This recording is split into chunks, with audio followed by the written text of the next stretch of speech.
Chickadee China, the Chinese chicken. Hey guys, Adam right here. Welcome back to the About Last Night podcast. If you haven't subscribed, do that right here. Subscribe to the show. Get your ALN clips, your episodes, all your goodies and treats. Trick or treat, by the way. Trick or treat, smell my feet. Somebody said that to me recently, and I was like, you're an adult. But happy pre-Halloween. Be safe. I know that people put razor blades and, Plan B inside the candy corns and the Milky Ways, but I digress. That's a story for another day. Today's episode is a doozy. We got the one and only t.j. Miller. You know him from Silicon Valley, My Idiot Brother, Deadpool, Carpoolers, Conan, his stand-up special right now. Dear Jonah is streaming on YouTube, and it's fucking hilarious. He's one of my faves. It's a great episode, top to bottom. So many laughs, so many improvs, so many goofs. You're going to love it. Follow him at Teenage Millionaire on Twitter and Instagram.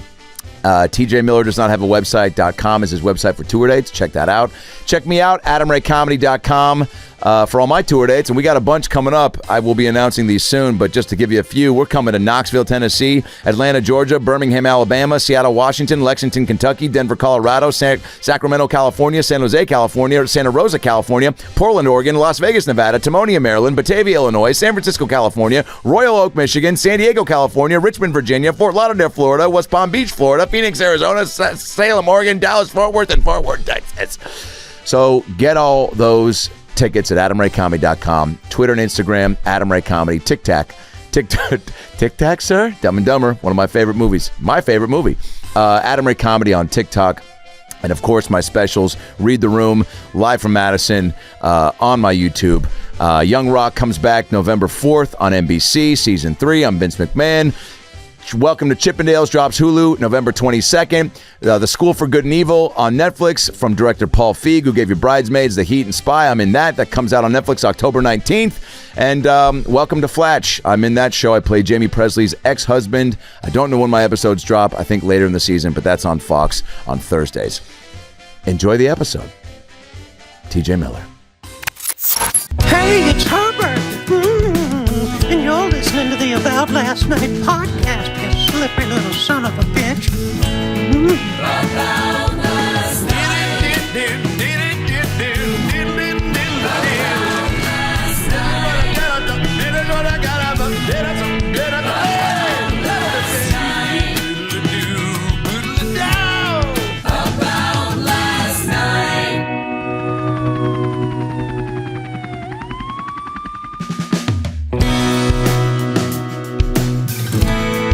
I'm taking this moment to announce a Hollywood Squares only podcast hosted by me and TJ Miller. Really excited for it, guys. It's something you haven't heard before because no one's heard of it. It's called Circle Gets a Square. Yeah, exactly. It's called Square Peg, Huge Hole. Yeah. Remember they used to say that, Circle Gets a Square, when you got the right answer. Remember? Circle Gets a Square. Because everyone's in a square. My favorite thing was Rip Torn. Yeah. And then the guy who, his name was Paul... Giamatti. No. Was Giamatti ever on the squares? Just somehow that works. It was Paul Giamatti. He's so funny. His whole Paul Lind. I don't even need to look it up. And he was so funny because he had all those quips where it's like, what is, and should we not let's do use it. These? You want to cans it up for me, Mo? Turn up the audio in the cans. Can you hear yourself?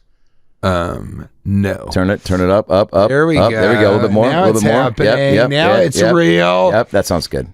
And so, Paul Lind. Yeah. And so he was, it's interesting. On the last podcast too, I'm like forgetting stuff, I think, because it's just been overloaded with press for Dear Jonah. Bro, and let me now streaming on YouTube, my stand-up special. Let me just stop the presses right now to say, there's a lot of specials out there. Stop watching anything but Dear Jonah and put Dear Jonah on. Stream it on YouTube now. Type in TJ Miller stand-up special or Dear Jonah, or type in Jonah Hill, then delete Hill and add TJ Miller. But like, take a quick look at Jonah Hill over the years. Nice body of work. A lot of changes. A lot of changes. A lot of upgrades. So many changes. Bruce Hornsby retitled the song "That's Just the Way It Is" about Jonah Hill's changes. David Bowie was talking about him. Yeah, that's who did changes. Tupac did changes Can too, you right? pull your pants down? Not from the waist, but near the calves. There's a lot of ankle there. That's why he has so much sock. Yeah. What's your sock to ankle ratio on a regular day-to-day basis? I try and do very little ankle. Yeah. Do you wear socks? Yeah. I don't understand people that don't wear socks. That's what I'm getting at. Are you wearing them? Always. Always. Socks Do with you do sandals. flip-flops? Oh, yeah. Around the house. But never in public. I've been chastised for wearing flip-flops, like, to sporting events. You ever wear them on stage? No. No. But guess what? No judgment. I'm going to take back that response. You know? I feel No, you can't. No! I feel like... Just puke on the mic. Ever wear flip-flops on stage? Hey, but no judgment. Oh, no, there's nothing left. Well, it's still coming out there. Hey, real quick, when's the last time you truly puked? And it felt good after. Wow. Wow. Yeah, not so recently, but I did puke on... Have you ever been puking and they were supposed to introduce you for the show? I've been pooping and... Yes, I have. Have you? Oh, I've done all the things. I've done all the things that All you're... of the body things. No, I'm saying like, some sex before, some drinking before. Done that. Some puking before, some pooping before. I've ejaculated right before, and I didn't know why. Just on the way to stage, I was like, "Oh, whoa, whoopsies!" That's what I say when I ejaculate in Funniest, the bedroom. by the way. Oh, whoopsies! If you're a porn star, that's your catchphrase. I would love that. TJ, come too early. TJ, 1 come through 4? too early, Miller. Come too early. Is that the CTE? number 2 in between? Like he's got maybe? CTE. Oh, what's wrong with his head? He's Not the one you're thinking of. CTE. Yeah. He has brain damage. CTE? No. He did that with or without the brain damage, but I'll tell you what, it comes fast and it comes hard. Talking about his wee. Yeah. Wiener. I love Wiener, by the way. I've been kind of throwing that back into the rotation. I think that's much better, but Adam Carolla, a couple of people did hog. Hog's all right. Look at the hog on that one. Hog is funny. Hog... Wiener is fun because it's not intimidating. No, it's not aggressive. You could say that to a woman. I feel like Would you like to see my wiener? had Louis C.K. And been then like... she's hungry. You show her bratwurst. Thinking of food. But it's fucking duct taped to your dick. This is And where then the problem... she's going, yum on 1, no go on 2. And you go, which is which? She goes, you decide. Just walks out. You never see her again. But you take a good long gander at the sausage duct taped to your dick. By the way, definitely... And you say, which is which? Sabrina, the teenage witch, is which? Who was the voice of that cat on that show? Everybody thought the podcast would go here. Oh, 1,000%. Everybody watching. Hey man, you drive the ship. I'm honored to be on board. I puked Pre-show. from taking Zantac, which I wouldn't understand, but I used to have terrible acid Which reflux. is OTC, over the counter. It's OTC. ODB. Can you OTC. imagine a Righted employee? CTE. Yeah. You taking this OTC because of your CTE? You're like, Yeah. who fucking told you, You're getting Gary? a CT, aren't you? Yeah, Gary. We all know your name is Gary. Okay, so stop introducing yourself as Greg, you dumb shit. Well, I've had some confrontations with some Righted employees. It's Greg versus Gary. From a Gary to a Greg, I don't give a shit. In Dear Jonah, I have a joke about how every a lot of great Greg, jokes. every Greg needs an egg. Yes. Oh my God. And it's such a very, good bit. It's very true. Kate and I were just joking about that, saying every Greg needs an egg. We would just, it's stupid. It's a It just fun rhymes. inside joke saying, right? And then we were with her friend got married, and her dad's name is Greg. He's a real Greg. And that particular Greg, he and I were talking about the pandemic and airports. A lot of Dear Jonah is pandemic humor because I was like, I got to burn this. Yeah. It's not going to make sense later. Yeah. And it was going to be called the pandemic special. And when I did it, I went and you know this, the second show, Friday, is always the worst show. And it can be a disaster. Yeah. People can be really drunk. It can get really out of control. So I'm filming the special in Nashville, and I do... the first show on Friday, I filmed four shows. And the first show Friday, I was like, oh boy, that wasn't great. And then the second show, I said, well, look, if it gets out of hand, then I'm just going to riff and we'll just have that to put on social media or whatever. And the director was like, no, we just do the same set. And so I get on stage, ready to riff. And immediately it's the best audience. I know it right away. I'm like, this fucking audience is perfect. It's amazing. And then some guy in the front starts heckling. Some drunk asshole is like, fuck. And it's that drunk where he doesn't know that anybody else is in the room. Oh. So it's like positive heckling. He's like, yeah, that's true. I've been through that. And I was hilarious. It's true. He's right. And I go, just shut up. I'm just going to ignore him. And I can't. He keeps. So I go in and I say, I just talked to him and you're wearing cargo pants. What's your cargo? Yes. What's your weight? What's your freight? What are you hauling? And this was this guy. He immediately responds with this long explanation of why he wears cargo pants, even though there's nothing in the pockets. Yeah. And after a couple seconds, everybody realizes, everyone in the room, oh, this guy's not drunk at all. This guy is intellectually divergent. Neurodivergent is what they're calling it now. But he's developmentally challenged. Yes.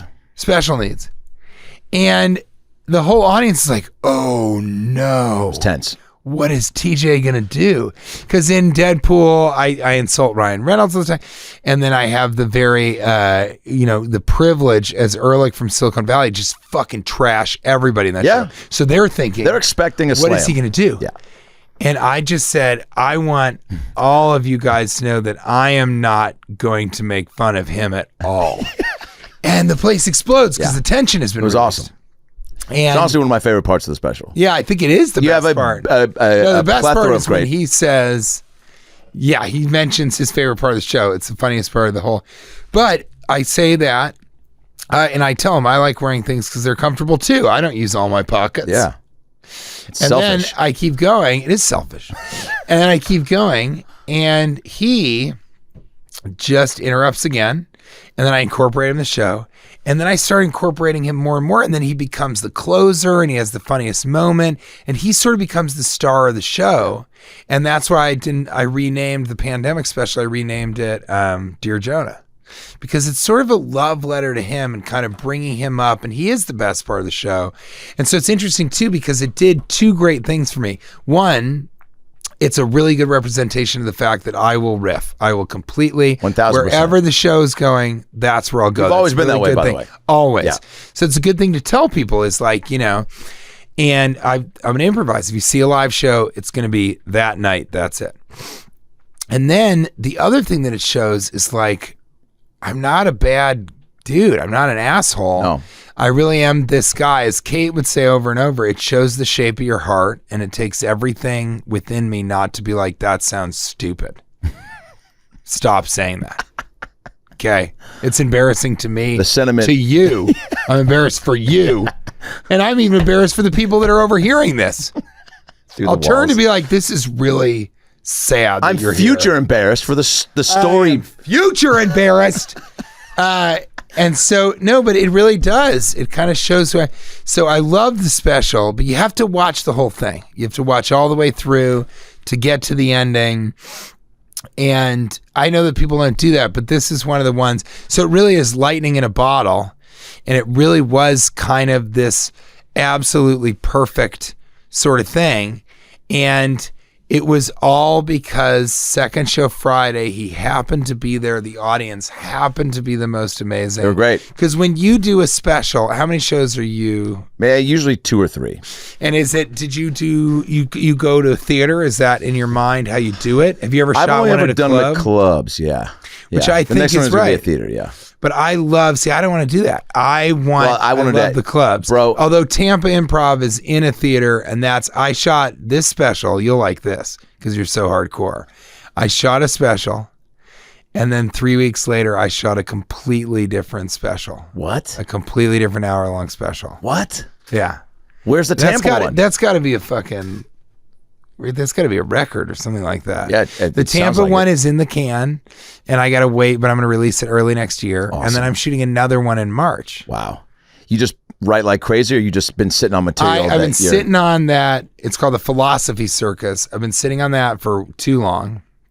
And then Dear Jonah is out right now. And then the one that I'm going to shoot in March is it's going to be at the American Comedy Company in San Diego. You know that one. Yeah. And it's great. And that's going to be really stripped down. I don't know the name of it yet, but that's more stories about Hollywood. My wife and I Kate and I did a fertility thing. Oh, wow. Doing that. And then just other dumb, but it's mostly stories, you know, because I think I need one like that. That's a fucking kill room. That's amazing. And underground, and feels like you shouldn't be down there for some reason. Yeah, it does have that. It's a secret. The fucking ceilings are super low. Real low. Oh, so you want to do one where you're kind of like peeling the curtain back. I like that. And I also want to do one where it's just people handheld, really like, it just feels really raw style? and stupid. Yeah, Cloverfield style. Not underwater style. Remember when I saw that in the theaters and I was like... Did you? I was like, oh, TJ's a movie star. No, I think you were there and you're like, I feel woozy. I'm sick. No, it's giving me motion sickness. Not at all. I was high as fuck and I loved it. Were you? Oh, it's unbelievable. Do you prefer going to see movies high or sober? Depends. If there's a dog, if it's Air Bud 1 through 6, high as fuck. And you did see that in all theaters. Yeah. I wish. They were all straight to DVD. I think one of them actually was. We all know this about you. You would rent a theater. And then you would play the DVD. I'm a generous guy. And it was expensive. You did it for the friends and the fans and the family. Yep. And after about Air Bud 4, people stopped going. I remember I got there for Air Bud 6. There's no one in the theater, just Adam. And he was like, thanks for coming. And I was like, I think I'm in the wrong place. He's actually trying to go to a CVS. And you're like, well, I'm playing it over and over just in the hopes that somebody comes. It's every 2 hours on the hour. Oh, God. What a nightmare. Hey, I've got Bud. We're smoking Bud. I think the sports weren't believable at that point. I think that was the problem. Everyone got behind when he soccer. went into the luge. Right. That was the problem. He can't steer that. Although he's making a comeback. Do you guys know this? Air Bud 9 is pickleball. Pickleball. The dumbest name for any sport. And I play squash. Do you really? Yeah. They'll be like, what about gourd? You very good at gourd? What the fuck is that? It's just bullshit. There's no gourd. It's just a squash. Other gourds. Pumpkin. Pumpkin. Dude, real quick. Pickleball. I'm actually trying to meet with somebody tomorrow because to buy a pumpkin I don't know if you farm. guys know this. And I should have brought, I'm going to send you some hot sauce and peanut butter. Oh, yeah. Oh, yeah. I make hot sauce. Yes. I make peanut butter. And I'm trying, you can get them on my site. t.j.miller does not have a website.com. Soon to be on Amazon. Ooh. Who knows? Who knows?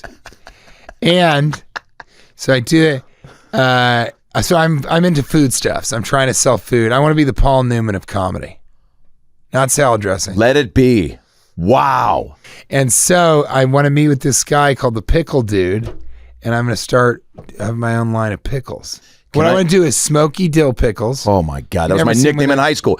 Can I tell you something? And you know what they were talking about? Your hog, your wiener. Old pickle dick. That's what they used to call you in college.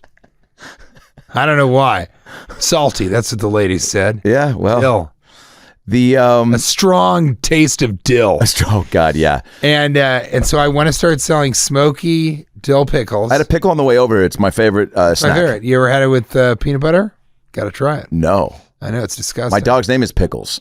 Really? My dog's name is Have You Had It with Peanut Butter? It's a long name. It's hyphenated. It's hard to shame her.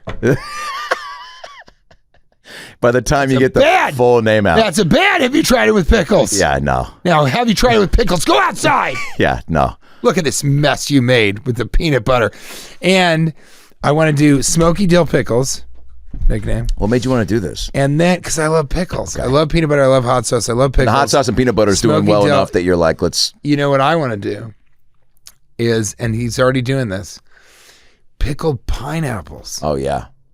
Have you ever thought of such a thing? No. And it's delicious. If I saw them in the same room together, I wouldn't question why they're talking to each other. What? Dill pickles and pineapples. Pickled pineapple? Pickles.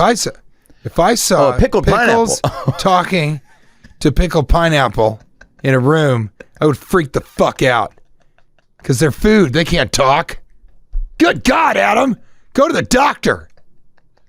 Jesus Christ. I meant All right. I didn't know you meant it together. Yeah. Pickles. I thought, so a pickled pineapple. Like pineapple that tastes like pickles. No, it's pickled We'll be right pineapple. We'll talk to you soon. Okay. We'll keep it right That's here. it. Go ahead. A pineapple that's pickled. A pineapple that's pickled. It's delicious. You would never think that because you'd think it must taste. It doesn't. I still don't think that thing. What is it? How does something? I will remain stalwartly not believing that. How does something? TJ. How does something become pickled? You got to put it in brine. Right. And then you got to let it absorb the brine, but over a long period of time. And this is all organic and stuff. So that's what we're trying to figure out is how do we get it to the comedy clubs for merch? Oh my God, yeah. But that's what I'm doing. My merch right now is peanut butters and hot sauce. The hot sauce you brought last time, and it's delicious. It's delicious. And I'm not even a huge hot sauce guy. And my fiance fucking went cuckoo for Cocoa Puffs for it and put it on Cocoa Puffs. Put on Cocoa Puffs. She put Cocoa Puffs on the fucking She's hot not well. sauce. But she's not doing well. when they say dude going cuckoo for Cocoa Puffs, that's what the bird was doing. Yeah, he was losing his. He was also on fucking a lot of pills. Oh, He God. was fucking a box of Cocoa Puffs in front of kids. Like, yeah, he was snorting that during the shit. commercial, like dry humping it. They're like, dude, Oh, yeah. do the lines. He's like, I'm doing the lines. Yeah, like, no, yeah. No. the script, No, Peter. say the lines. I'll tell you what I'm saying. I need more cocaine. What? Cocaine. Cocaine puffs. Cocoa gadget Coke. Cocoa, Gadget, Coke. And then they go cut. They go, we're going to take 5. He's like, I'll take 5 more fucking bumps.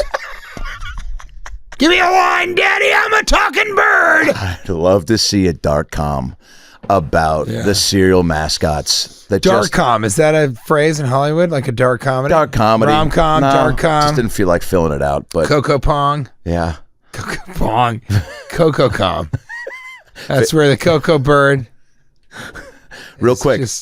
Actually, I'll come back to it. Okay, so peanut butter. You started that because the hot sauce was what? Like these are your favorite foods, and you just said I want to. That's kind of it. You're I a don't foodie? think I How does would it do come? anything other than pickles? I thought I don't want to do a T-shirt. Everybody's doing T-shirt. I don't want to do a bumper sticker. Nobody needs another T-shirt or a bumper stick. Nobody needs a magnet. So. What do I love? T-shirt. What do I want to say? Everybody needs a magnet. Nobody needs a magnet. Nobody needs a magnet is the T-shirt. Yeah. My wife wanted me to get rid of this. Ooh, That'd be a good one. that's actually great. All right. That's why we come and do the show. That's why we show All up. right. It's been great, guys. Thank you so much. It didn't take long, but My wife I've wanted got me my to get T-shirt rid of this. idea. That's fucking brilliant, actually. My wife wanted me to get rid of this. Oh, shit. I just texted it to my wife. Fuck. That's why you don't get married.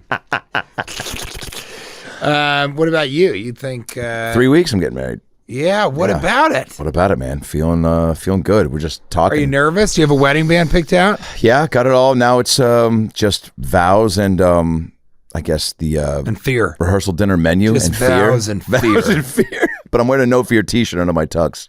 That's what I heard about you. Bottom of the 9th, 2 outs, full count. I love it. My wife wanted me to get rid of this. Under Armour. That's what it said. They sponsored you. You have to leave 2 buttons open just in case. So that everyone's like, is that an Under Armour I love mesh that. tank? Are you concerned about anything? No, honestly, we've gotten through the crazy fights that I was telling Mo, I don't think you deserve to get married unless you've had this fight at least once. Well, then maybe we shouldn't even do it. Yeah, that's great. It's happened. You have to do it. Yeah. And then when you get through it, you are stronger. You're better. And now I'm very chill and I've been very chill the whole time because you're a chill guy. And also I think dudes just on a whole, right? Like this is. No. There's a lot of guys who get into the moment of it all. Okay. And they get pissed off. But you're just a guy who I just don't. I see you as a guy who's going to be like, all right. Yeah, of Trying to be. course. I'm trying to be because she's getting stressed about some stuff. They're getting nuts, of Yeah, course, because she's been thinking about it her whole life. Yeah. Even just getting these like drink menus back, and we try to do some fun facts about. We had our picture of our Pickles, our dog, on that said "wipe your paws" for the napkins, and then she was like, "Is the color too? Is it not a good?" I'm like, nobody gives a shit. Exactly. I go, they're gonna see her face, read "wipe your paws," go, "That's cute," and that's it, and probably wipe their ass with it. Yeah, at the table, or wipe a dog's ass. Use a pickle, put it in. I don't want to talk about that. So I think Save it for the next special. So Cash Levy, Yeah. who I do a podcast with him called Cashing In with t.j.miller. Love it. And he's the host of the show. He's had a tough time getting guests. So I've been the only guest on the show for 7.5 years. So good. And So it's so good. fun. You got to check it out. But we talk about all kinds of stuff. And what he told me, and it's true, on the eve of your engagement or the eve of your marriage, get in a huge fight with your fiance. Huge fight. Your soon-to-be fiance. And here's Kay. why. No matter what, the next day it's totally it's erased. Ooh, so it's almost works like you're playing better with house money. engagement. Yes, it works better. It works better with getting engaged, but it works pretty well on your fucking wedding day too. Because so what you do is you bring up all the stuff that you've wanted to bring up that you just can't, because by the time the wedding's over, it goes well. It always goes well. Yeah. If you've got a girl who fucking complains about everything, is so upset. If you're a guy who complains about everything, is so upset, then the wedding's going to go bad no matter what. Yeah. So you just got to let that go for your partner and let him go through that. But most people, when the wedding's done, they're just so relieved Yes. that it's done. Yes, I keep hearing that. the I'm just night- glad it's over. The I'm night, like, what? right? You're like, why the fuck am I paying for this huge Exactly, party for my yeah. friends? So then when it's over and she's so relieved, she's not going to remember that last night you told her, I'm not taking my fucking shoes off in our goddamn house, because I fucking live there. And I paid for fucking 40% of it. And I want to thank you again for doing the down payment. It's amazing that your parents co-signed on this. Biggest thing for me is I really feel that Dear Jonah, the special, is going to just get us to the next level. It's crushing it. You got to do. How do you feel about You it? have to do. I'm happy. I think everybody releases this special and says, I wish this was doing better. But every 500,000 people that see it, you're like, I just know they enjoyed it. And especially this one. I think, though, that, we're having that problem. This is what everybody's saying, is everybody tunes out at between 15 and 20 minutes. Well, that's specials across the board. Which is why I made it 45 minutes, but it kind of doesn't matter if everybody jumps off after 15 minutes. I want to say this as a friend and also just a appropriate plug. I have a tough time. I think most comics do. I don't know how, and I think the 15-minute marker is probably for most people that are just enjoying specials. Civilians, yeah. It's tough for me to watch a full thing. I've always been a big fan of yours. I've told you that every time I've had you on the pod, and I know complimented you live in the flesh because you're just one of my favorite comics to watch. So when I see it, I go, oh, I already know I'm going to watch the whole thing. I just know I am. And then 5 minutes in, the club vibe I really dug. Zanies, it was a great, I've been there a handful of times, but I was like, oh, I've never seen anything shot here. Yeah. You had great coverage on it. The room sounded great. Your energy was great. It looked great. And it was just fucking funny, man. Like, I appreciate and that, it was man. very TJ. It was like, yeah, you had riffs. You were breaking the fourth wall with the crowd. Like the bits, it was cut well. It was tight too. There was no like dead air, but it was also breathing on its own. Yeah, I try to do that. I mean, I think one of the funny things about you is that you will present an idea, give it time, right? For people to get it, and then you'll just hit the punchline. And I think if you don't allow yourself that space and then the audience feels like it's forced. Yeah. And then they tune out a little bit. Yeah. Maybe they'll watch the whole thing, but they're kind of like, it doesn't really matter that we're here, both live and I think on, during a special. Yes. And I think some people do that. They're just so that's their rhythm. But I think you're good at taking your time, and that doesn't hurt the laugh. The laughs are still, they're still really, really big. Yeah.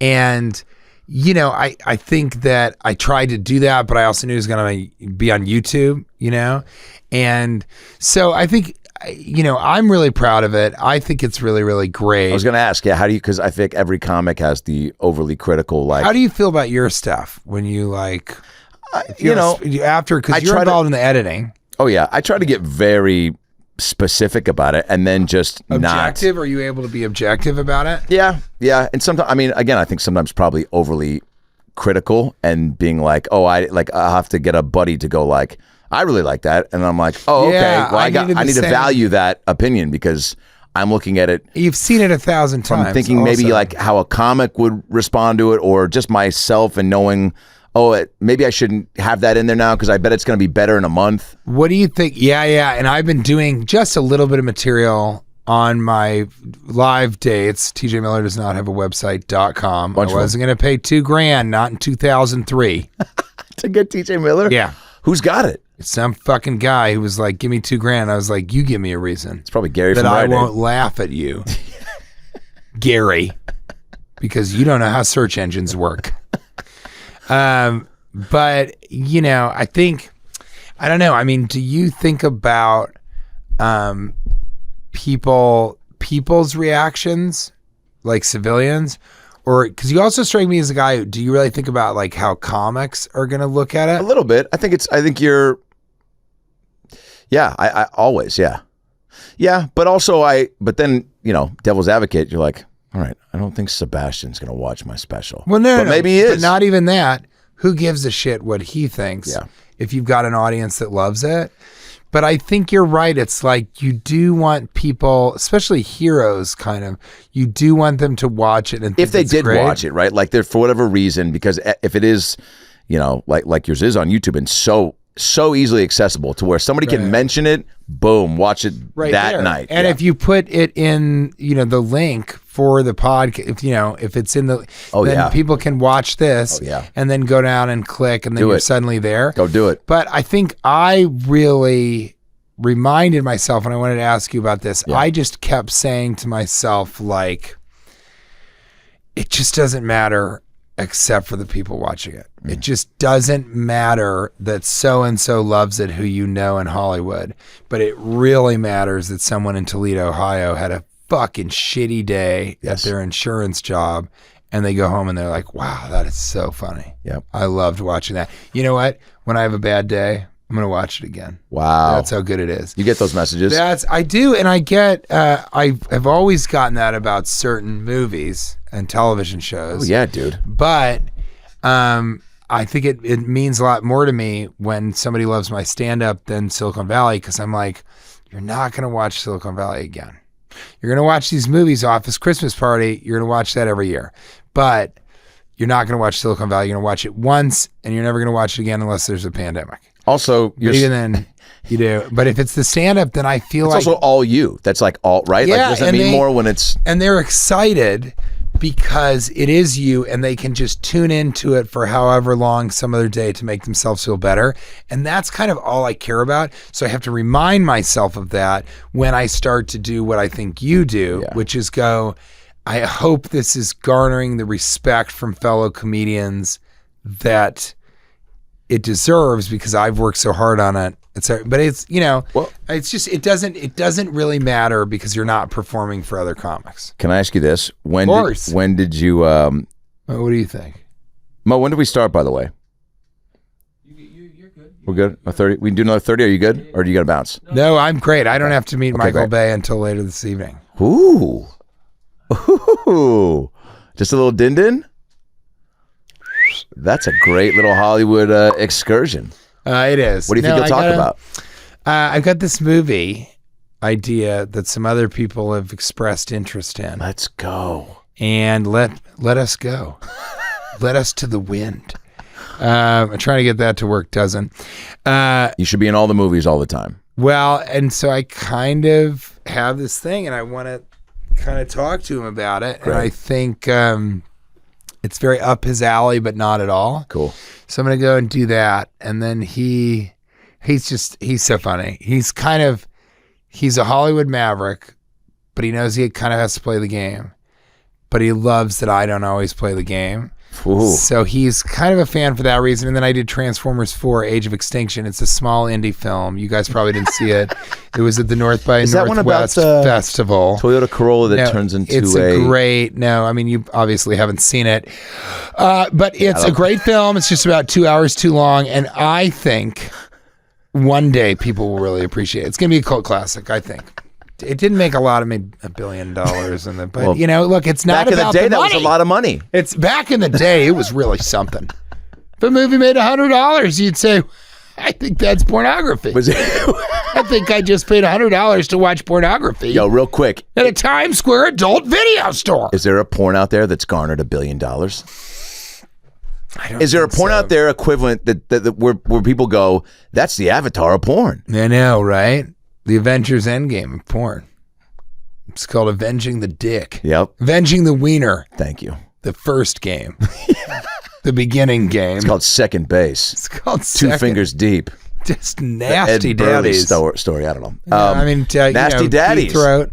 Great Nasty porn Daddies. title. What I made a Great joke. Hall & Oates cover band. I name. made a joke at the I forget where I was. I think it was it must have been Miami or something. And it was Miami. so funny. It's always Miami. It was so funny. Where was I? I was just somewhere that was like kind of warm, but not as warm as you would have thought. Hot Topic. I think it was Hot Topic. I mean, I always think I'm going into Spencer's Gifts until I look around and go, there's a lot more Rick and Morty shirts in here than I thought there should be. How come there's no like daytime talk show called Hot Topic? I don't know. Yeah, it kind of means the world. Instead, it's watch what happens live. Yeah. Don't tell me what to do. I'll watch what happens when you're fucking dead. Would have been so funny if I remembered the name of the host. Because that would have been perfect, but I don't. It's okay. We'll edit it in. We'll edit it all the way in. You were somewhere hot. You said something funny. I said to them, what is the deal with this step family porn stuff? Nice. And I had made some other joke, and I was like, making fun of it. I was like, oh, TJ, what are you going to tell me now? That there's an entire genre of stepdad and stepdaughter, stepbrother stuff? Is that what you're going to try and put together? And the whole audience got weird. Ooh. Not silent, but you could tell that all the women were like... There was a shift. Is that real? Yeah. You could tell all the guys being like, I don't know. I mean, I don't know. I think so. I wouldn't know from personal experience. And the women were like, how often are you looking at porn? So it totally changed the dynamic of the room. And the only way you can get out of that, of course, is talking about pegging. Yeah. Mo, you're familiar. Mo wrote the book on pegging. No, you done it? Yeah, he did. It's a pamphlet. It's not that long, but it'll tell you you're going to get fucked on this one. And that will be the best joke of my performance and what happened exactly last evening. Did you try and name it that? What other names? Oh, for this? What did end up happening the previous evening? Yeah. It's too long. Yeah, it's just like the dog names. You got like less is more, cut the fat. Cut the fat was going to be one of the possible names, yeah. Right? Exactly. Yeah. Cut the fat about 5 hours ago. Do you think Dave Coulier came up with cut it out, or do you think like did Full House encourage ad-libbing? That would be really interesting because... Or did Miller Boyette tell him what to do? Boyette. I love Miller, but Boyette. Boy, no thanks. Boyardee. Boyardee. We're going to have too many chefs in this kitchen.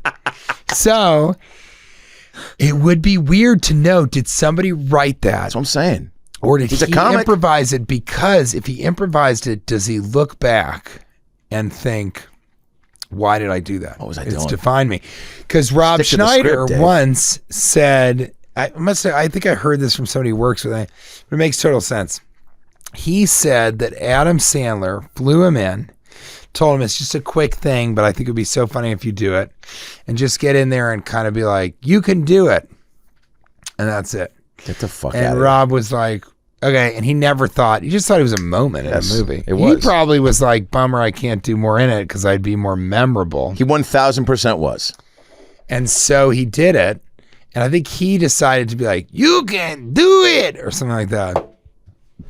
I think he made the decision to say it like he did. Yeah, he was bearded, dirty, covered like a swamp guy. And it's forever. It's forever.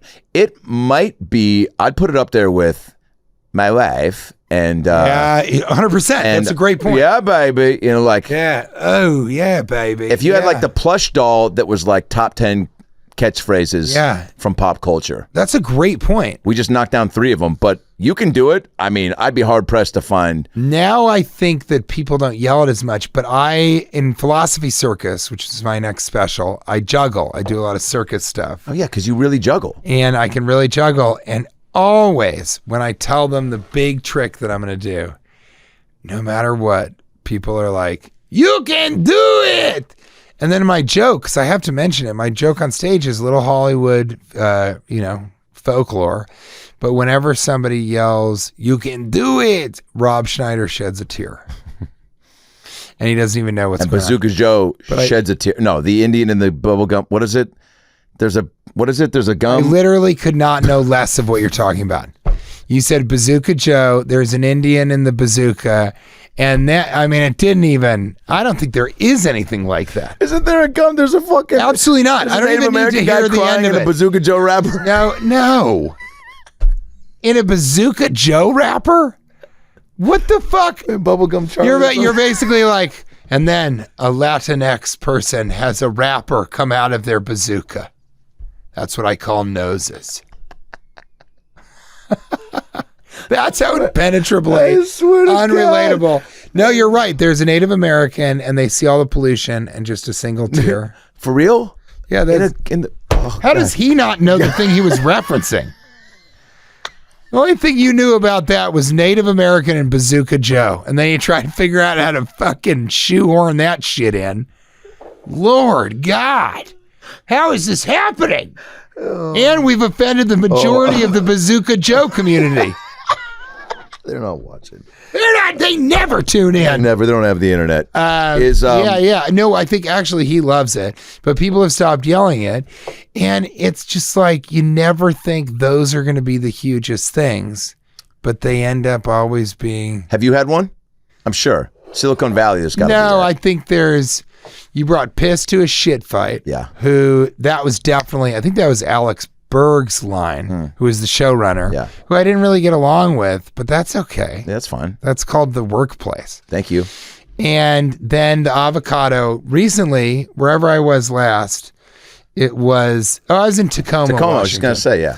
And somebody came up to me, these two pretty fucking hardcore people, and they're like, "Can you just please say the avocado line from Deadpool?" Wow. So I definitely get that.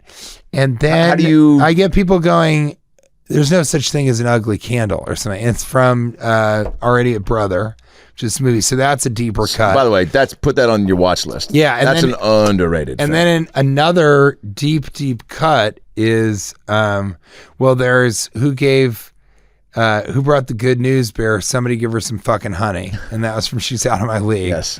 But they, people will kind of, laser free, so bring some chicks. And that's from Extract, which is another Mike Judge thing. Yep. So I have little lines in a lot of different movies where people are like, "That's fantastic." It is fun when somebody says a line and it's amazing, and then I will have just done a movie and I'm like, "Have you seen The Stand-In?" And they're like, "No." So I just think that's so funny. They're like, "I love this movie. You should see my most recent film." No, I don't want to do that. Yeah, could you just be with me right here with the thing that I like? Avocado thing again, just please. Oh. Jin Yang. Yeah. People want me to yell Jin Yang. But that sort of stopped. It's weird. And I talk about this in my next special. There's kind of levels of fame. And this is the one you're going to do in San Diego with all the stories and stuff. Yeah. What? This is the one you're going to do in San Diego with all the stories. Yeah, exactly. And so I talk about how there are different levels to fame. But yeah, it's like after a while, people don't really want you to say stuff or something because it's not as present. They're just like, "I love you in this movie," or "I love this television show that you were in." Yeah. And that's really, really nice. But I'm happy to always, and I can talk about this with you, in that show Crashing with Pete Holmes, he kind of had a part where I repeat a line and take pictures with people. And I think he was sort of, him and Judd Apatow were sort of saying that's what you're going to be. You'll be sort of the guy with the catchphrase from the show or something. And what ends up happening is you do that for a little while, but then people kind of are like, it's just once you get famous enough, they don't ask for pictures. I take pictures with a lot of people now, but less people ask me for that because I've been famous longer. And so they're like, "Oh, I don't want to bother that guy. He gets it all the time." Sure. But I'm always happy to take a picture, and I'm always happy to do the line. I think that's fine. If they want to, if that's the story they're looking for, then absolutely. Yeah. Let's do this thing. What's it costing you? I asked him to do it. Oh man, it was so funny. He totally did. It wasn't as good as in the movie, but he was taller than I thought he was. A lot less lights and cameras. Yeah, he was. Yeah, he was bigger. He was bigger than I thought he would be. What a funny thing to say. It wasn't as good as when he did it in the movie. I like that some people go, I came here to see you because I really like you in like the TV show or this movie. And You didn't do that. Man, no, you were actually pretty funny.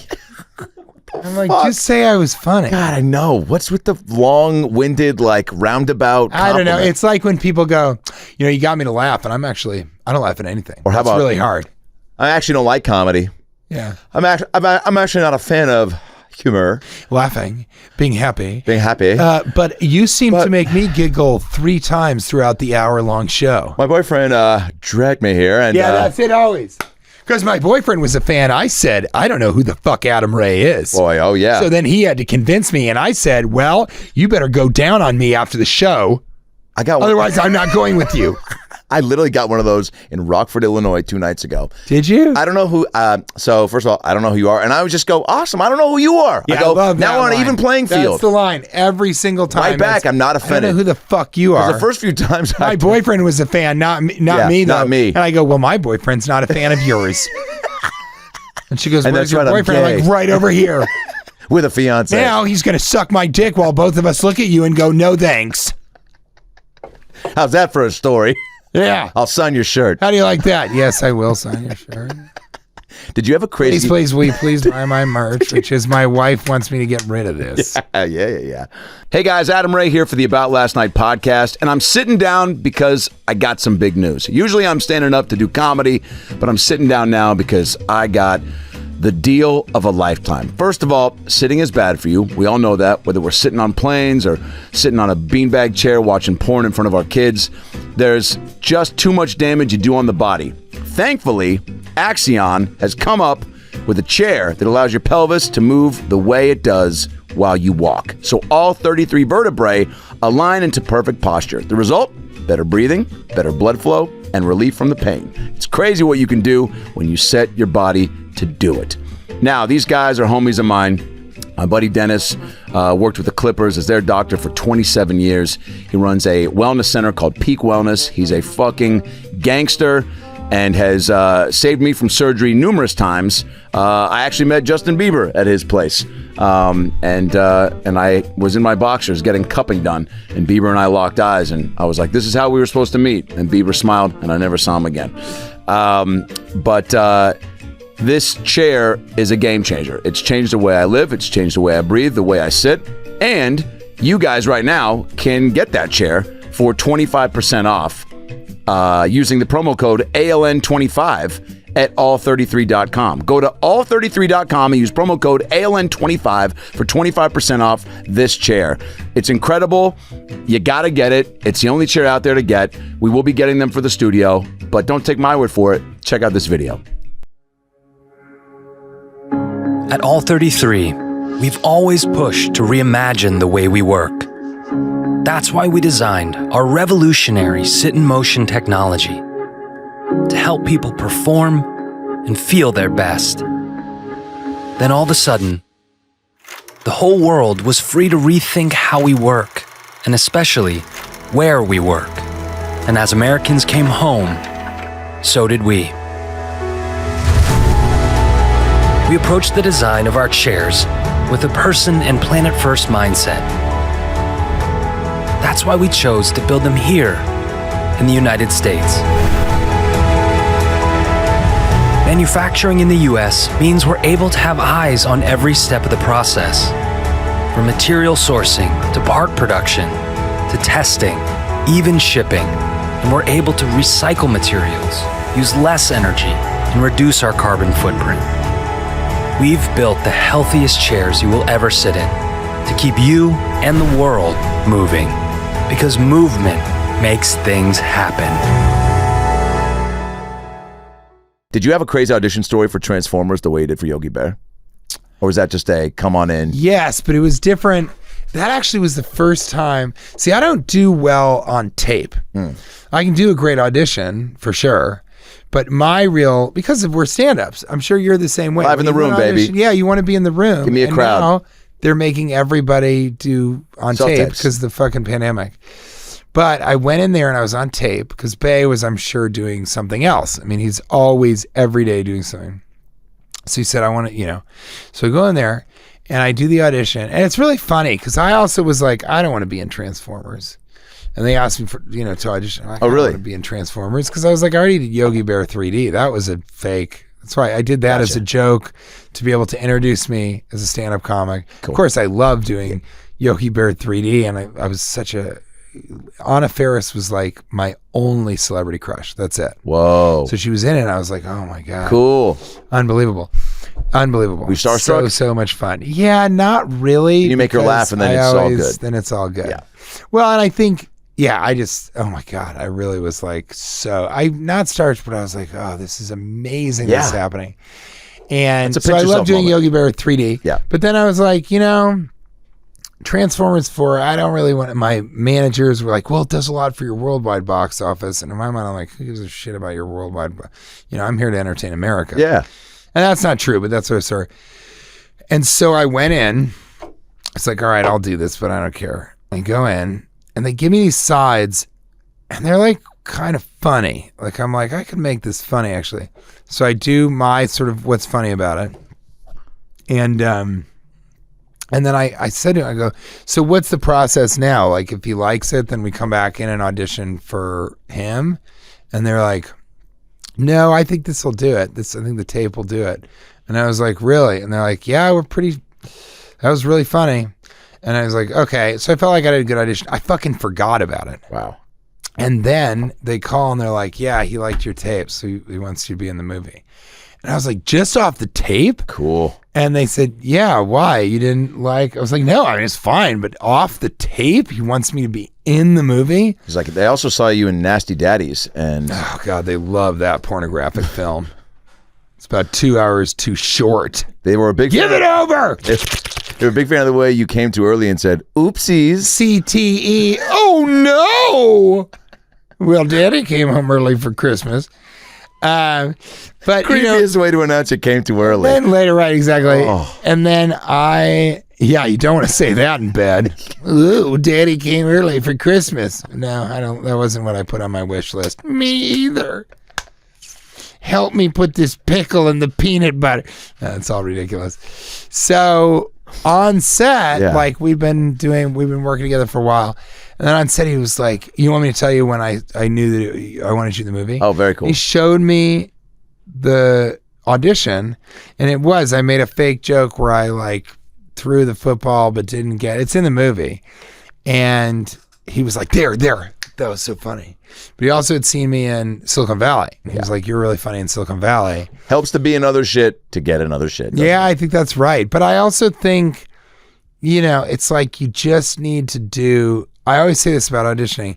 Just pick that one moment. It usually should be at the end, but riff a line that no one else does.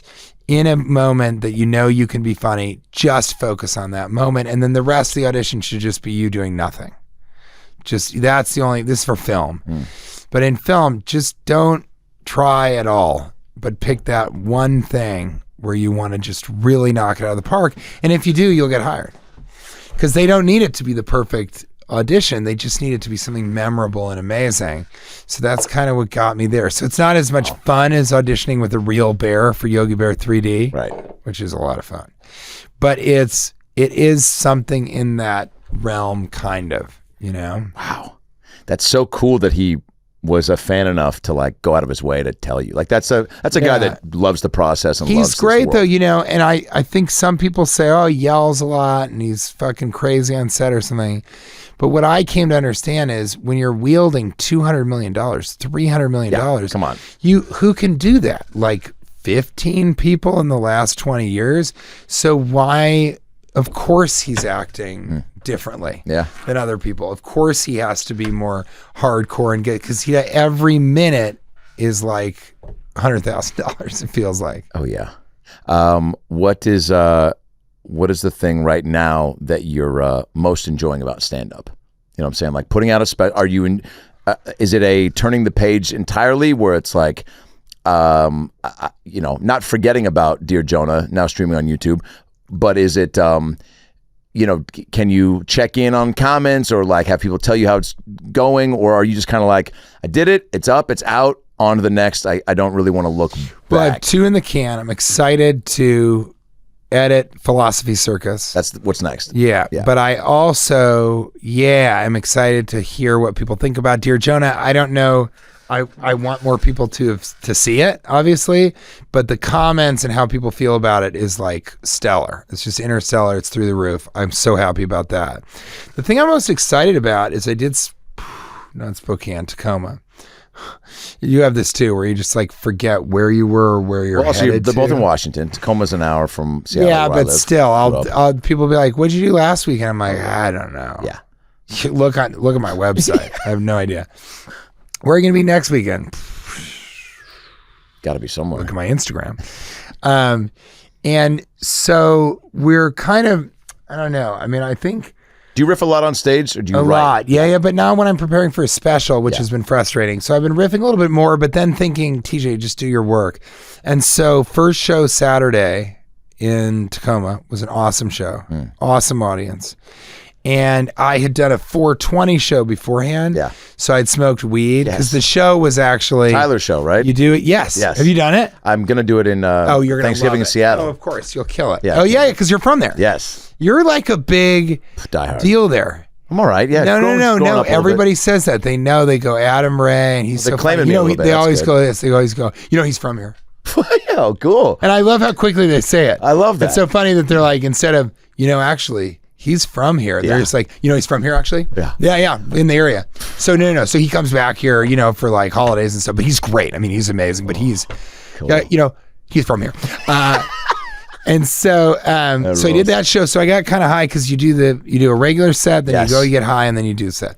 Wait, so how was that, by the way? I don't, I smoke weed. Yeah. I'm from Colorado. Yes. But I smoke weed. The first two places the first two, and I talked about that also. It's great. Good move. And people have a really interesting, it's a very strange cannabis culture. So I smoked weed, but like I can smoke weed and still get the job done. I don't get high before I go on stage. Yeah. And I don't go on stage if I'm drunk. I'll be a little tipsy. Yeah. And I think in the past, people have been like, no, that's drunk. Yeah. But I just don't do that because I can't be as fast. I can't kind of. I was just going to say, that's the exact. If you do any sort of connecting with the audience where you're breaking the wall and you're going off script and you feel like you got a pretty good handle on it, you're just. Nobody is better when they're fucked up a little bit. As far as being quick, because your response time is just... Yeah, it's just a physical thing. But you smoke weed, right? Oh, yeah. And so you love it, and I love it. Very high yesterday. But so you... Great. And today in about 12 minutes. And so... I thought about hitting you up to well, next time you come through, we'll do that. Yeah, we could smoke, and absolutely. Yeah. And so... But I got on stage, and I'm not... So what I just did is I leaned into the... high mentality. So it wasn't like faking. I just was like, okay, let me do a set and just pay attention to the fact that I'm high. Yes. So that went really well. But then of course, you're not high by the next show. Right. But it affected me in terms of the chill out factor. And I did something that I thought was really interesting. I said, I'm really not going to yell during this set. I'm going to try and take everything and notch it back a little bit. And it worked. And it started working. I was like, let me bring this to So then I really did work. I did all my material. And it was really interesting because some things got a bigger response. Some stuff, no. Yeah. Some stuff, of course, they want you to be like, well, I told Gary, no thanks, or whatever. But other stuff worked well. So that's what I'm excited about is like, I think I'm at a place with my stand-up because I haven't been touring as long as you. Almost everybody who's like a big comic has been doing it longer than I have. So I've really only been doing stand-up full-time 5 years, and the pandemic was in the middle of that. So that's really only 4 years, 3.5 years. And so I'm excited about the fact that now I've been on the road enough that I really do feel like... In the groove, in the pocket. And I'm trying to improve my stand-up by doing things a little differently. Cool. So that's what I'm most excited about. You have never had a shortage of like risks that you're ready and willing to take, which is one of the first things that I like. Really dug about you, admired. Even in Dear Jonah, now streaming on YouTube, the what do you call it? The visor, the mask. Yeah, the face shield. Like even just so stupid. Like pulling that out and then having a lot of funny play with it is like you could definitely go. Well, that's whoa. You know what I'm saying? Because but to you, it's just an effortless, like, oh, like I'm going to try this, and I'm confident I'm going to make it funny. And that is something that I think anyone who's starting stand-up or been doing it 30 years is constantly striving to just always live in that, like, I'm trusting in myself enough to know I'm going to make it funny. Well, and I think that. I think that also I'm laughing about the fact that I kept the face shield on even after I needed to. 1,000%. So that makes me laugh a lot too. But I've done that. I'll take all the risks, but I think I'm excited to be just reining it in a little bit more. I've had some friends who tell me I'm sort of the opposite of Nate Bargatze. Because I think he's so hysterical, but he just is doing his material, and if somebody interrupts him, then they have to leave. Whereas, and he's the best guy, he's so fucking funny. Whereas, when somebody interrupts me, suddenly the show becomes about that. Yeah. And that's what I have to say about last night. I'm having more trouble than I would have hoped. So, great story. Kate, and we went to college together. And Kate saw me, and I would always smash a plastic water bottle against my head when I was like done with it. She thought it was so cool. She's like, how do you do that? And I was like, you just crunch the front of it, and then you go, so use your hands. She's like, okay. And then she's like, I'm going to do it. She finished the water bottle, right? And then she goes to do it and just bounces off her head. You know why? Because she put the lid back on.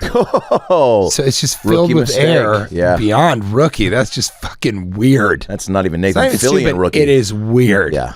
So it just bounced off her head, and I was like, you gotta take off the twisted, baby. And then she kind of was like, I'm never doing that again. I was like, all right, well, you just have to, just give it a twist. Do you get a lot of comedy from your guys' day to day? Like, she sounds as goofy and silly as you, or just? Well, you heard it. My favorite thing is that, for a while we were like, oh yeah, bow bow, a dee dee dee dee bow bow, oh yeah.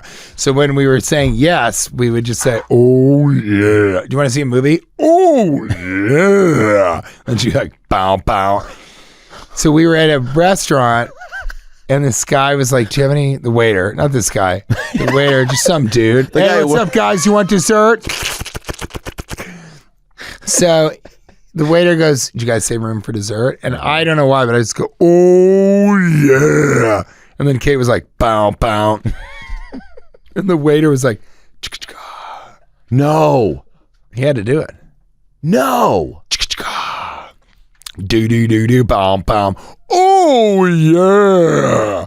Bow bow. Do do do do bow bow. Oh yeah. If this guy did not get employee of the month that day. I mean, I love that he did that. It's the ultimate yes and. But so there's jokes, exactly. There's jokes that I kind of get from that. I have a joke kind of about how there's a lot of heroin addicts on 6th Ave right near our house. But yeah, and that kind of came from something Kate said. So I definitely get some stuff from her. Do you run stuff by her? Yeah, sometimes. Yeah. But, a lot of times we're both laughing. I'm like, I got to try that on stage. Yes. But I'm talking about, in this next special, I'm going to talk about, we went through like fertility stuff. Oh, wow. Not IVF, but basically the same thing. And it's just such a funny story. She was like, I don't want you really telling. I go, watch the bit. Let me do the bit. Yeah. And she watched it. She was like, yeah, that's funny. That's not really about it. So it's cool with regards to that. But there's other stuff that's so funny that she doesn't want me to talk about. Oh, no. So I'll tell you on the podcast because she won't listen to this. But like one time she was, and I just wouldn't do this in general, but like this is so funny. This is the only place I'll ever talk about this ever. She sort of gave me what was equivalent to a hand job towards the end of something exciting. And she just held it like a fucking fire hose that she didn't want to. And then she released, and it just shot right in my eye. Oh. And I got to say, well, first of all, why are you... whoopsies! Whoopsies daisies! Today's gotten crazies. It just... I immediately understood women in a completely different way. Yeah. Because I was like, I don't want for this to have happened. It's kind of ruined my day. So why am I imposing the possibility of this on other women? Wow. Well, on one woman. Yeah. But that was funny because she felt bad, but she also was kind of like, see? Very funny. Now you know. Wow. Tables have turned. The tables had turned, Right and in your some of eye. it hit the table. Well, good I for was you. sitting on the table. I was nude on the table on my back, waiting for my diaper to be changed so she could peg the shit up. Guys, It's all in the this isn't pamphlet. what this is about. It's all in the About Last Night pamphlet. I remember one of the first jokes I heard you do at the Ha Ha Comedy Club was, you go, Yeah, some, that's right. some You and people I used to get down in North Hollywood. You go, some people like to 69. I like to 39. You go, 96. 96, which is Just back to back, butts to heads. Oh, yeah. I was doing that one for sure. Ha Cafe was so funny because there were no white people in the audience. very It diverse. was all Latin X. Yep. And then there were some black people there, but Yeah. it was definitely a club that was not.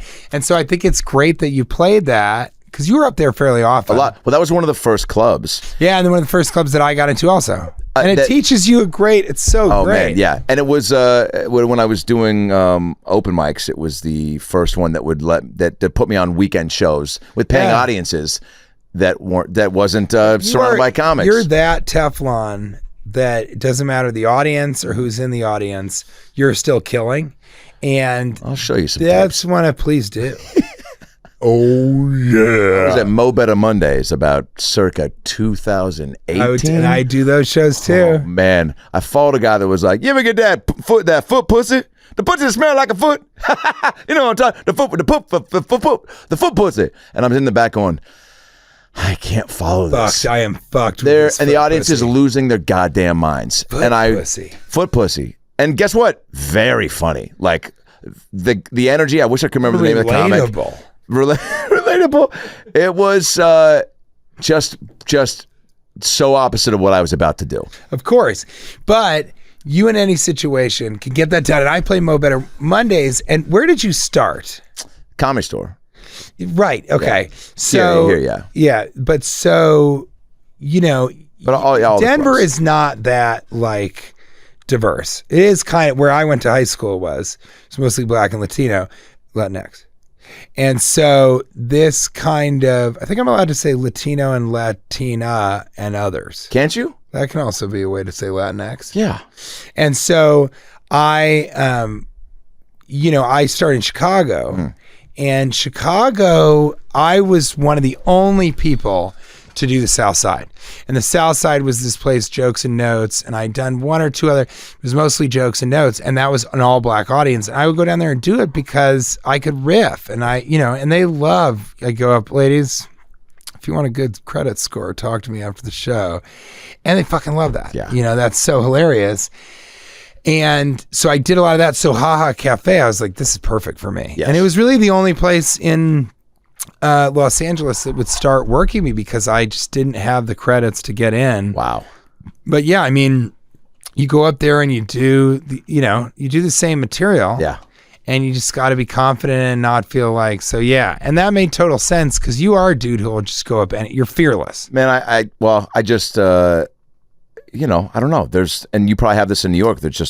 I try to not, and sometimes to a fault if I'm in a city and I was in San Francisco and they were like, come to this, if you want to come to this open mic after whatever, it's actually a cool little show, whatever. And I was like, yeah. I was like, I'll go hang out with these young comics because they were just, cool. And it was a one show, Thursday. And Right. and the spot was pretty cool. So, went up towards the end and had fun and kicked it with them for a little bit. But sometimes that backfires and you're like, this is it truly backfired for me recently. Yeah, where I should have just said thank you, but no thank you, because I actually feel worse about myself I can't. I went to an open mic in Denver just to check it out. I didn't want to get up. And they were so awful to me because Denver has such a strong opinion about me. The entire city loves me. And there's like woke comics that are like, fuck that guy. Oh. But recently here in LA, I was doing Brea and this kid that opened who was very funny, he said, you should come and do this room. They have shows midnight, 7 days a week. And it's like in Hollywood. And I was like, all right, cool. That'll be fun. I'll go and do that. Because I live in Hollywood when I'm here. And so Supernova is my favorite show and all that kind of stuff. And I go because he's like coming out. I'm like, all right, fuck it, I'll go do an open mic. Yeah. I go down there. I follow a guy who was fucking the stool right before me, which I had never really seen. Yeah. Later, I would see it again in fucking Miami. But so he's fucking the stool. No one's laughing. Total silence. And then I get up there and start to kind of do material, and immediately it's clear they're like, fuck you, celebrity. You think you can come in here? We'll see. Make us laugh. Do it. So that was the energy of the room. So I got sort of to a point where they were kind of laughing. And then I got off stage. I was like, why did I do this? Yeah. Didn't teach me anything. No. It was awful. They thought you were trying to like put on a lesson or something. Yeah. Like, here's real comedy. You're like, no, I actually just thought it'd be cool to do a spot I don't usually get to do. Just jump in, and they're like, oh, yeah, we've seen a lot of terrible people. Let's see. So that really was a lesson. I think my last lesson in you don't do open mics when you get to a certain point. And, the comedians are looking at you and they're expecting you to blow the fucking doors off. Yeah. And you're in the same situation they're in. Oh, shit. So it's basically impossible. Yes. And so you just shouldn't go and kind of put yourself in that position. But it's a bummer because I think you and I are the type of people that are like, what's going on with younger comics? Holy man. Let's see them perform. Yeah. Let's see. It's still fun to do a new room is always cool, right? It is, but you've got to have real patrons in there. Yes. It's got to be conducive for the show. It does. Are you excited for Halloween? I like this. He's got all his stuff on his computer. No, that was a riff. No. It was a riff question. You riffed it? Yeah. I'm going to riff the answer. What do you think about that? Go for it. How about this? Trick or treat? I'll be right back. Trick. We'll keep it in. We'll keep it in. I do. I like trick more than treat. Did you ever trick or treat as a kid? Did you ever dress up as a kid? Oh, I loved it. Yeah, and I would ever to this day. My costume is I dress up like a kid. What kid? Dress up as a kid. What kid? Just me. Not a famous Sad. kid? No, that would be funny. You're like me when I was in second Alone. grade. My mom, well, yeah, you got a Macaulay costume. My mom bought me, she goes, I got you. I go, will you just get me a costume? I don't know what I'm going to be this year. Second grade. I'm at the peak of my fat kidness. And she goes, I got you a bird. I go, all right. Not a lot of famous birds out there. We got the Cocoa Puffs bird. We got Big Love Bird. the Cocoa Puffs Love the bird. Cocoa Puffs bird. He's had a little bit of a rough spell, but he's back on track. CTE, right, This was exactly. 94. He was in the fucking prime Cocoa It was happening years. for him, Yeah. yes. It was all happening. The prime Cocoa years. Tony the Tiger Adam Ray story. Tony the Tiger hadn't really popped off yet. Cocoa Bird was like kind of the It was his lane. Yeah. The Flintstones and Fruity Pebbles hadn't really hit the shelves yet. So I go Big Bird, Tweety Bird even I throw in the mix. I'm just trying to find Figure out who's it going to be. neither, none. Neither. Regular bird. Neither. Regular bird. Just a regular bird. Yellow beak, purple, feathers, eyes through the beak. Where do you even get that costume? Goodwill. Psych. Somewhere else. Yeah, psych your mind. Worse. I wear it. Then I come to find they make this the first, second, and third graders parade through the fourth, fifth, and sixth classrooms. No. It's cowboys, it's Indians, it's Ninja Turtles, it's cops. It's got to be Ninja Turtles. Right? It's, slutty printers. It's slutty printers. Girls, dude. They're just always trying to even at that age. Like, Printing press? I'm a printer, but then, cleavage. Yeah. See, we did things a little differently up there. I think you did. Joking, by the way. If Mrs. second Patelli's graders are class got dressing up crazy. as people that print. So we parade through, and I just hear under the mask, lots of giggling, lots of, that's the fattest bird I've ever seen. Really? Lots of, who the fuck is in that? Yeah. Because even as a second grader, That's the dumbest costume, right? Heard a lot of that. Heard of a lot of, look at that fat bird, classic. A lot of, what does that bird eat? Other birds. I mean, a lot of slams. That's pretty funny. Very funny. In hindsight, very funny. What does that bird eat? Other fat birds? Other fat Jewish kids dressed as birds in parades. Yeah. So we're going through. It's very specific, but they're delicious. But the specificity is what kills. Yeah, exactly. It's So I'm delicious. going through, and it's my sister's in one of the class. I hear friends of hers that come over to the house. I know I'm going to see later. Even some of the teachers were getting in on the action. Look at that fat Jew, right? Jesus. Just it was So anti-Semitic. yeah, which was again uncalled for, funny in the moment. I guess you want to roll the dice as a teacher. No one's looking at you for the comedy. So you're like, here's my chance. Yeah, I'm going to hit him hard. It was bad. Bad Fly News Bears. away. Yeah, it was One kid said at recess, because you go out in your costumes, and I remember it was like the Cowboys and Indians and Ninja Turtles were all playing, and one kid, Joel Helgevold was his name. Terrible name. Sounds like a fake name for a fake kid. Yeah. Real kid, real name. Real fake. Said, real kid, real fake. That's the antithesis of the No Fear t-shirts. I love that. He goes, why don't you go sit in a tree and be on lookout? As they were playing. I'm just a kid in a birdsuit. And did you dude. get up there? Yeah. Yeah, I got right up there. I was looking out for everything. I was looking out for everything and everybody. There's a pack of cheetahs coming. I told them. I saved Joe Halgeralver's life. John Hoof Farmer. Joseph Halgahoots. So close. Why don't you climb a tree? That's awful. Isn't it bad? Are you excited about the Mariners? Bro, it's been The biggest thing in the world. I'm going 21 years, I'm going to the game right? on Sunday. I'm going to go back for it. That's I cried. cool. I cried. Did you really? I did. Yeah, I'm that emotional. I'm not a big crier, but certain things, that's not true. Forrest Gump, when he finds out the kid is his, gets me every time. We all cried about that. Every when time. I found out he wasn't going to eat all the chocolates. Bro. I was a little baby girl. Left him for the label. Disgusting. Yeah, but I sobbed. I was tracing pictures of unicorns as I cried. Oh, you draw? I don't draw. Oh. Just unicorn tracing. Tracing's not drawing. Who said that? I'll trace. So many people. Dick Tracy. Dick Tracy said it. Tracing's not drawing. That's one of my favorite movies. What's your favorite movie from when you were a kid? Ace Ventura, Pet Detective. Yeah, that's Kate's favorite movie as an adult. Fine with that.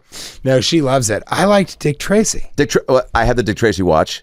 It's one of the few Did things you? my single mom saved up and bought was a Dick Tracy watch, and it had a little thing you could like talk to. Yeah. You're like, Al Pacino, bring me a McFlurry. And Yeah, right. Everybody's like, that's not how this works. It doesn't work at all. Yeah, and then the watch doesn't work, and also you can't talk to Pacino through a watch. No. But every now and then I'd go, hoo-ah. Yeah. Say, back She's got a great ass. What is that from? Heat. Nice. Do you know, for a while when I was in the movie The Heat, and people would bring me up on stage and go, he's in the movie Heat. People would be like, shut the fuck up. Yeah. And then you come out and they're like, The Heat? Oh, that's still cool. Sure. They'd look at me being like, how old is this guy? Yeah. I love that little, it was just silence. You go, I feel like it was in a but parade. The Heat is an amazing, that's a great movie. A fun one. It's an incredible movie. Are you a big sports fan? You asked about the Mariners. Why'd you ask me that? Because I was just in Tacoma and it was the hugest thing in the world. Well, you were there when Such a big we deal. clinched. Yeah. And you won. When you won, it was You were on stage? the guy on 420. No, the guy doing the 420 show announced it because Wow. he was getting texts and stuff. Wow. But it's a big deal. And I thought it was so funny. Brings a city together. Everybody was so excited, right? It brings Tacoma together. Spokane is going to claim it, but they should be talking about Idaho. Get over there. Just go away. Just go. It's way closer. No, I know you have fans from Spokane, so I'm going to say I was completely joking there. But it does. It brings the whole Washington state, including Eastern Washington, near Coeur d'Alene or what? Yeah. And so everybody was so excited about it, and I thought it was so funny. Right away, they're like, well, you know who's the worst now? The Angels. Hilarious. And I was like, oh. Hard take. Okay. Hard take, hard And stance. they're like, yeah, so now they're the fucking idiots. Yeah, they're screwed. But it's like the energy in part was like, thank God we're no longer the one that hasn't been 20-year drought, longest in sports. Longest in sports. So it's good. It's exciting. So I was excited for you because that must be a bit, well, you cried. It must be a big deal. Yeah. Is it going to bring you closer to your mother? So I called her. her. Family She that loves just it. loves it. Yeah. Pops loves it. Called some buddies. I became friends with the Mariners announcer, so we talked right after. Really? That's awesome. That was extra cool because I listened to him as a kid. So cool. Now of homies course. and literally got a insight like from him, watch it, like what it was like. That's so great. And he just kind of, and he told me, which then got me even more emotional, was the other longtime Mariners announcer was like his hero, because they worked side by side for 35 years, and then he passed about 5 years ago, and so he was just like, and so last time we were in the playoffs, he was alive, and so Rick Riz is his name, the current announcer, and he was like, man, I just wish he was still here to see this. And I was like, yeah, me right. too. God, because that was the thing. That was like, not a huge sports fan, mostly concerned with movies and sort of stand up and all that, but the Kansas City Chiefs went to. Yeah, is that your team? If you have to claim a team? No, so if I have to claim a team, it's going to always be Denver stuff. But the Chiefs went to the Super Bowl, and they hadn't in like so long. Yeah. And the owner, did you work at Stanford and Sons Comedy Club? Yes. So Craig Glazer, I'm telling it the heroin story as him talking like this. And I think that was his opener. He played a video and then did a story and then brought the host up. Yeah, exactly. And he would also always talk about the movie that he was going to make about his life. And he is a fascinating dude. But didn't he die? He did die, and he died the year before. Oh no! They went, and he was the biggest Kansas City Chiefs fan. So what we did was, there's the movie, because we know about him, right? Exactly. Me and my stand-up agent, who's a huge friend of his, huge fan of his, thought he was so funny. So we both put like a crazy amount of money on the Chiefs, sort of in his honor, and. It's just too much money. We just put too much money. And then they fucking won. And it was amazing. And then the next year. Did you cry? The Chiefs, I think I did. That's because it was so much money. Wow. And I'm not talking about $10,000, but it was like a lot of money. And then we won. It was insane. And then we were like, what are we going to do next year? Because the Chiefs got it. And so we did another huge bet, not as big. And they lost. Oof. But when they won, that's what it is. It's I love sports when it has some sort of emotional connection, some sort of emotional component. Yeah. And so I got really actually, we did this. This is another funny thing. We were in Las Vegas at Wise Guys, and at the end of the weekend, they were like, "Do you want us to give you any cash?" And I was like, I don't know. I mean, if you're, because I never take cash, but I was like, I don't know. I'll probably fucking blow that. And then it led me to the story that Norm Macdonald in his rider, it was the whole rider, and then up top in red block letters, separate, it was like, do not give Norm money on the night of the settlement. Don't give him any cash, is what it said. And it was because he would go and he'd blow it at a casino, wherever the closest casino was. So that was so funny. So I found the rider and I showed it to everybody. We were laughing. And I said, you know what? Give us $1,000 and we'll go name it. And they couldn't do that. So they gave us $500 cash. And me and my buddy CJ Sullivan, who's hilarious on Instagram, you got to check out CJ Sullivan Was Taken. And we go and we're like, because I play craps, I don't bet on anything else. I was like, well, let's go find a great craps table. We went to one craps table, it wasn't good. We went downtown because the strip's horrible. And then some locals were like, you should go to El Cortez if you're playing. We're like, how is it different? We go there. It's amazing. Everybody is there to play craps. The dealers love it. They're getting tipped all the time. We fucking play craps. And we built a table. All these people heard everyone cheering because CJ rolled and he hit 3 points. Holy shit. And we were putting on the 6 and the 8. There's only 3 bets in craps really. So we're doing that. Then I rolled and I hit 5 points and 2 of them were 9s and I was fully stacked. I had 3 or 4 times odds. When you hit a 9 and you've done 3 or 4 times odds, you win $1,000 right away. And so we did it and we fucking killed and we waited for somebody that had been, for him to roll. It didn't go well. And then we just left and we did it all for Norm and Norm helped us win. So we kept our savings. Then we had the original Norm 500. We went to the sports book and my buddy's a professional gambler. CJ is kind of And then he decided, he goes, we're going to put the full 500 on the Avalanche to win because you're from Colorado. I know this is the best bet, and Norm's Canadian, so he loves hockey. And we did it, and we watched the whole way through, and I kind of got closer to my father because he and I were talking about, because he was falling like crazy, and fucking Avalanche won the Stanley Cup. And I was emotional because I was like, I couldn't, but I want to go back and celebrate, do the whole thing. And they're my nephews, all my family lives in Denver. They were just going nuts. And that was amazing to watch that game, watch all of it. And when that happens, or when I always bet on the Super Bowl every year, when that happens, Kate kind of will come into it and love it.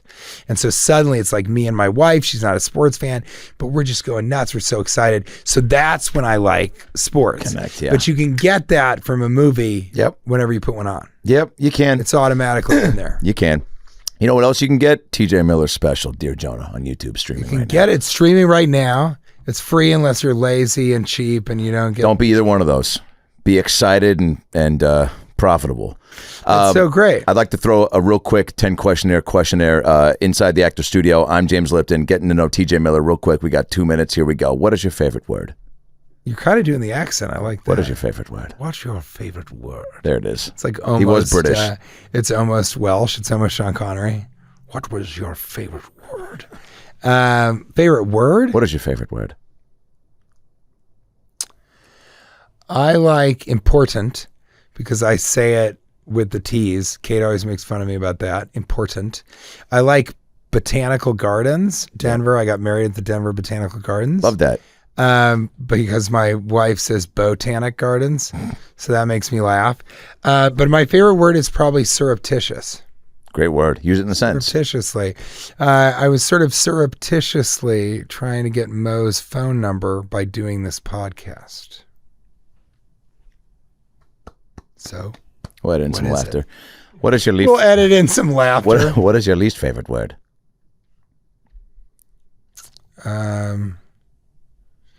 I think it'd have to be something that everybody is saying. I don't know. Fire in terms of using it as like, dude, that was fire. Yes. But I think, it's something like that. I think people should use mega more. I think mega is a pretty cool Like way Johnny to Depp. say. It was a mega. You know, my favorite word actually is cool. Love cool. Kate and I talk about what is cool and what makes people cool and whether or not someone is cool or not. So I think there's so much behind the word cool. And Calm, cool, I think, collective. you know what? I think bro. I hate the word bro. I hate when people say bro. Sometimes Kate and I will accidentally say bro to each other. I don't like that. But we call each other dude and man. She'll Like be that. like, what's up, man? What do you want to do right now? Great. She'll be like, dude, shut the fuck up. What about bud? I like bud. My white rapper, Pal. my white rapper brother-in-law Dirte calls women broad still. Yeah. Broad, I don't think really works. Doesn't do much for you. Also, I like chick. too much for you. And babe. I love babe. Love babe. Call a girl babe. Every girl wants to be called babe. Come on. Any girl who's like, don't call me babe. It's like, I didn't call you like. Well, that's because they saw the movie Babe and they were like. And they want that to do, pig. They want that to do. What turns you on? My wife. What turns you off? That's just a joke. Yes. I didn't want to make you so Keep happy. it. What is your favorite curse word? Broad. Shots No, fired. I don't Dirte. like. I don't like. What's my favorite curse word? Yeah. Fuck whistle. Cool. I do like that one, but you know, I'm big into. Yeah, I do like that. I do. I think. I like fuck with something not broad. else. I like fuck whistle. Yeah, fuck bucket. Fuck bucket. Shit master. Fuck bucket was the original character name for Charlie Bucket in Willy Wonka's the Chocolate Factory. Mouth wiener. Awesome. I love that one. Yeah. No, I think, you know, fuck can do so much for you. Yeah. I do like that. What sound or noise do you love? What sound or noise do you love? I like the sound of rain. Me too. What sound or noise do you hate? Great. My voice on someone else's voicemail. Oh yeah. No, I don't think I don't hate it, but I always am surprised because my voice is very famous. A lot of people, if I wear a mask, they'll be like, "Oh, dude, I thought it might be you," but then when you talked, so I don't hate it. I'm just always surprised by it. I'm like, that's what I sound like, and that's what people respond to. Yeah, it's weird. What profession other than your own would you like to attempt? Psychologist, maybe. Neuropsychologist or something like that. Something that has to do with the brain, because I can speak to. I had brain surgery. I had some of my brain removed. All of that. Yeah. And so it's easy to talk to people about being bipolar or manic, because I'm only manic. I'm not bipolar, but I struggle with mania because I have less brain matter, so it kind of overworks itself. But I think psychologist would probably be what I would do. I think you would thrive in that, actually. I could see it. What profession would you not like to do? Acting. Just kidding. Keep it. If heaven exists, what would you like to hear God say when you arrive at the pearly gates? Oh shit! I didn't clean the place at all. It doesn't look like this usually. Wow, dude. You know what I mean? What a good answer. Just wait at the gates. Wait at the pearly gates. Give me like 10 seconds. I'm just going to throw. Then I come in and I'm like, oh, this is so big. You got a closet. Just shit falls out. He's like, I'm sorry, man. I don't know. You know, look, my wife's been out of town for a while. I'm like, who's your wife? He's like, Mrs. Claus. I'm like, wait a second. t.j. Miller, ladies and gentlemen. Is Santa Claus God? Dear Jonah. God, Santa streaming Claus. on YouTube now. That was a surreptitious approach to religion. You're the best. Thanks for having me, man. I love you, man. I love it. Watch Dear Jonah. Watch all the way through. At Teenage Millionaire on Huge Instagram and fan Twitter. of Adam Ray. Go see him live. Go see him live. Not So fun. anotherteenmovie.com is the website. What is it? Not TJ Miller does TJ not Miller have. does not have a website.com. What the fuck is Yeah. not another teenmovie.com? What if that would be hilarious if I had that. Go see Adam Ray live because I love You're So in the Moment. Dear Jonah's in the moment. But don't you think Dear Jonah's so good. and you strike me as a guy who every night when you go on stage you're like, let's see what happens. Oh yeah, baby. And that's Every why, show's different. That's why I love watching you, and I think man. that's what you'll love about Dear Jonah. Thanks for having me. Can't man. recommend enough. Was this fun? This was my favorite. I've always said to myself, I can't wait to be a guest a second time on what ended up happening the other evening. Good night, everybody. Good night. Zoa. Thanks, Rock. Guys, Adam Ray here for the About Last Night podcast. Hope you enjoyed that episode. It was a good one. A lot of laughs, a lot of tears, a lot of stuff to think about and chew on, huh? Because that's what life's all about, chewing on the good stuff. Nobody said that. Maybe Denzel did. Maybe Tom Hanks did. Maybe they said it together in Philadelphia. The point is, click subscribe right here on the ALN logo so you can get more episodes and stay up to date when new content drops. Highlights, animations, clips. It's all here for you, baby. I'll see you next time. Oh, I don't know how to blink.